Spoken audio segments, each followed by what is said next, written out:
It arrived on 12 ships, October 1347.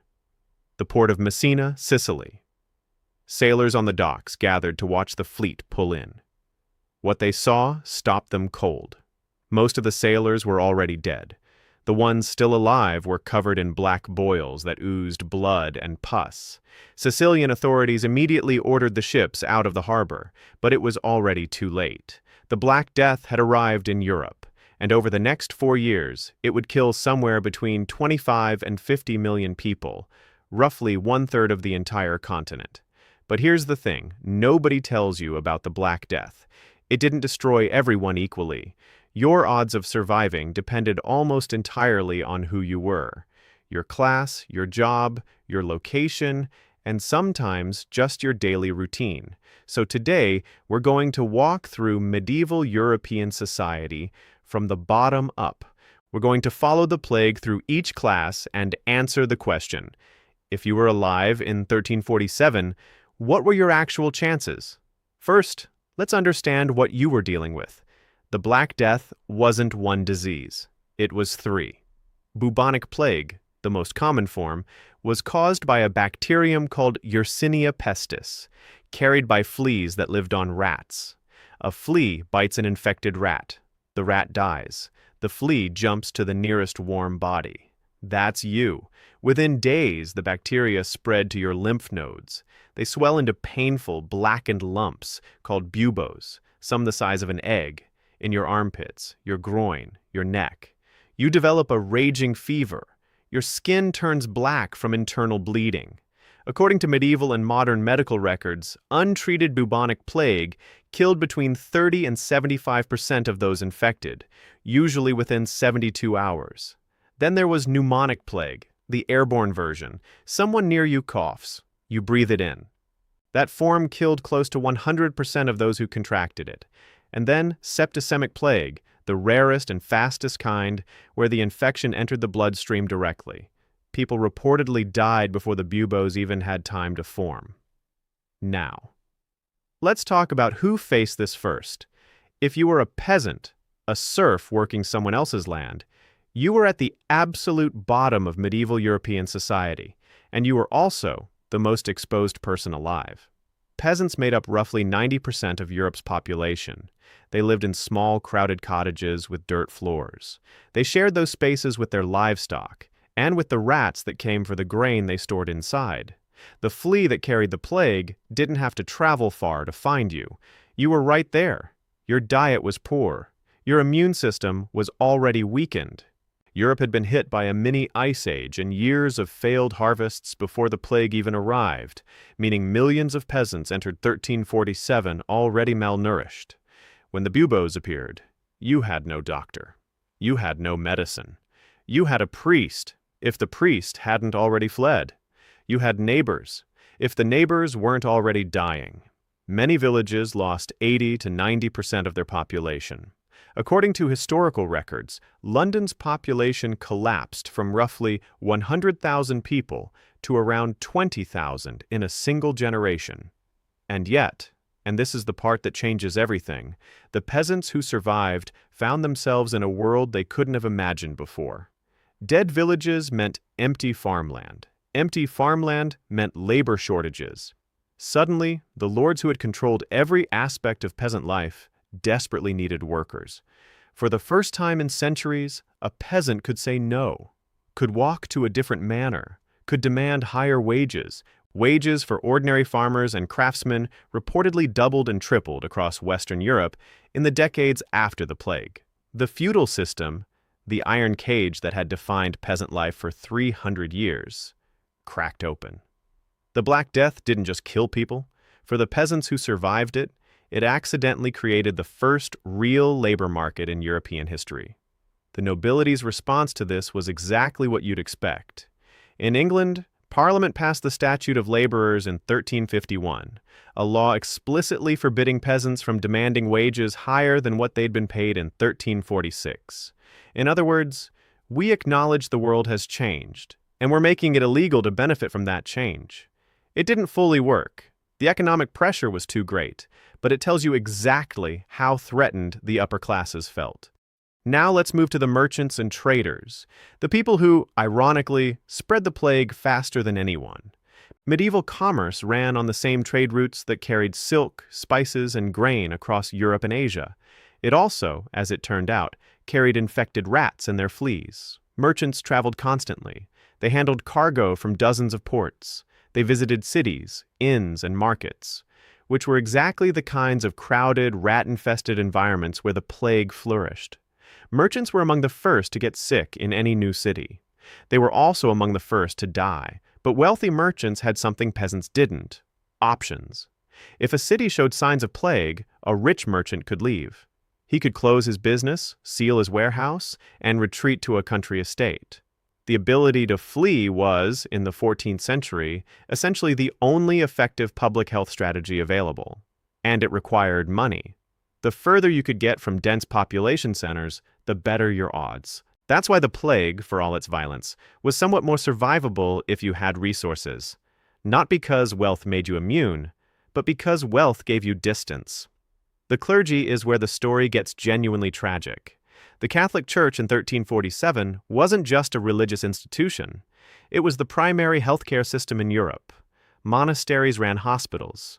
Priests administered last rites and comfort to the dying. Nuns nursed the sick. The entire moral framework of medieval Christianity demanded that the faithful care for the suffering. And so the clergy did exactly what their faith required them to do. They walked into plague houses, they held the hands of the dying, they breathed the same air, they wore the same flea-infested clothing, they died in extraordinary numbers. Religious houses were described in contemporary accounts as especially hard hit. Many monasteries were left entirely deserted, not because the monks fled, but because there was no one left alive to stay. The irony is brutal. The very act of Christian compassion that defined the clergy's purpose in society became the mechanism of their destruction. And as the priests died faster than they could be replaced by men from noble families, the church quietly opened its doors to merchant sons and peasant sons for the first time in centuries. The institution that the plague hollowed out began to look, for the first time, like the people it claimed to serve. The failure of prayer to stop the plague did something else to the church. It cracked the foundation of medieval certainty. If God's own representatives couldn't be protected by their faith, what did that mean?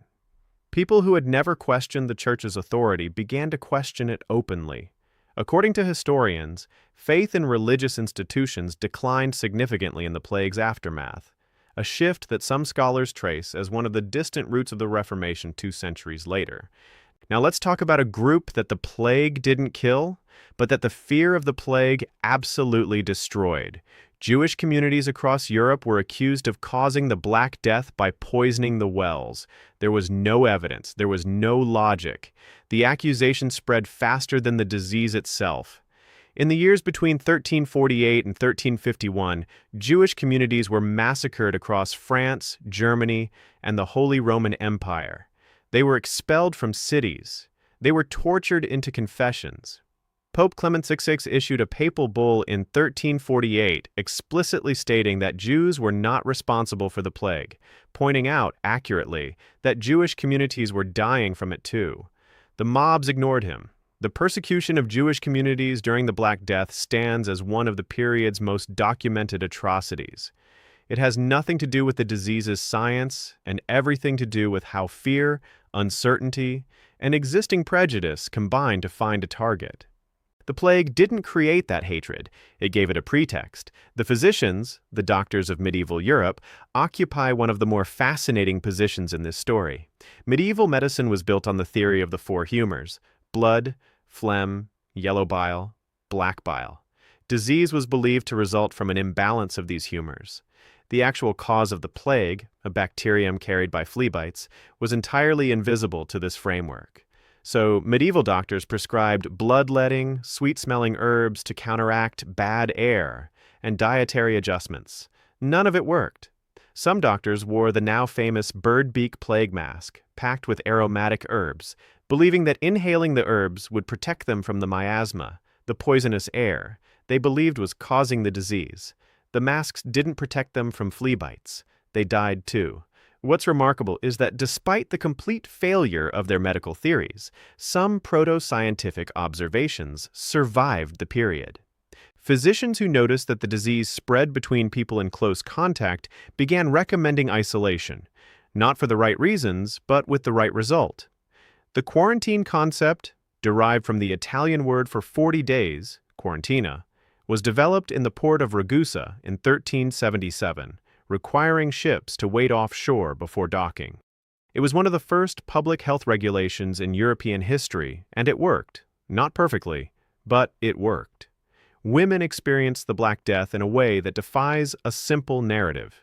They died at roughly the same rates as men. They nursed the sick, which exposed them to additional risk. Widows lost the legal and economic protection that came with a husband's status, but there was another side to it. As men died in enormous numbers, and as the trades and businesses they'd run sat empty, women stepped into those roles. Women who had assisted their husbands as bakers, apothecaries, blacksmiths, and merchants found themselves running those operations alone. They commanded wages, they signed contracts, they made decisions that medieval European society had almost universally reserved for men. This didn't produce immediate, lasting equality. The nobility and merchant class pushed back hard against these changes.